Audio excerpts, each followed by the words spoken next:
जब हजरत सुलेमान अलैहिस्सलाम अपने अजीम शान लश्कर के साथ एक तवील सफर पर निकले तो एक ऐसा हैरत अंगेज वाकया पेश आया जिसने एक भटकी हुई कौम की तकदीर बदल दी। सफर के दौरान जब सुलेमान अलैहिस्सलाम को पानी की जरूरत महसूस हुई तो उन्होंने हुदहुद को तलाश किया, जो जमीन में पानी ढूंढने की खास सलाहियत रखता था।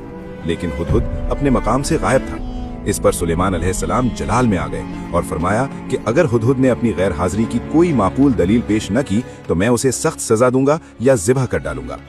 कुछ ही देर बाद हुदहुद हाजिर हुआ और सुलेमान अलैहिस्सलाम के गुस्से के बावजूद पूरे एतमाद से एक ऐसी खबर सुनाई जिससे खुद आप अलैहिस्सलाम भी नावाकिफ थे। उसने बताया कि वो मुल्क के सबा से एक पक्की खबर लाया है, जहां उसने एक औरत मलिका बिल्कीस को देखा जो वहां के लोगों पर हुक्मरानी कर रही है। उसे दुनिया का हर साजो सामान और एक बहुत बड़ा तख्त अता किया गया है। लेकिन हुदहुद ने एक इंतहाई अफसोसनाक बात बताई कि वो मलिका और उसकी कौम अल्लाह को छोड़कर सूरज को सजदा करते हैं और शैतान ने उनके इस अमल को उनकी नजरों में खूबसूरत बना दिया है ताकि वो सीधे रास्ते पर ना आ सकें। ये सुनकर हजरत सुलेमान अलैहिस्सलाम ने फौरन उसकी बात पर यकीन नहीं किया बल्कि हकायक जांचने का फैसला किया। आप अलैहिस्सलाम ने एक खत लिखा और हुदहुद को हुक्म दिया कि ये खत मलिका के दरबार में जाकर डाल दे और फिर एक तरफ हटकर देखे कि उनका क्या रद्द अमल होता है। हुदहुद ने जाकर वो खत मलिका बिल्कीस की गोद में गिरा दिया। जब मलिका ने वो खत देखा तो फौरन अपने तमाम दरबारियों और सरदारों को जमा किया और कहा कि मेरी तरफ एक इंतहाई मोतबर और बावकार खत डाला गया है। ये खत सुलेमान अलैहिस्सलाम की तरफ से है और अल्लाह के नाम से शुरू होता है, जिसमें मुझे हुक्म दिया गया है कि सरकशी न करो और फरमाबरदार बनकर मेरे पास आ जाओ।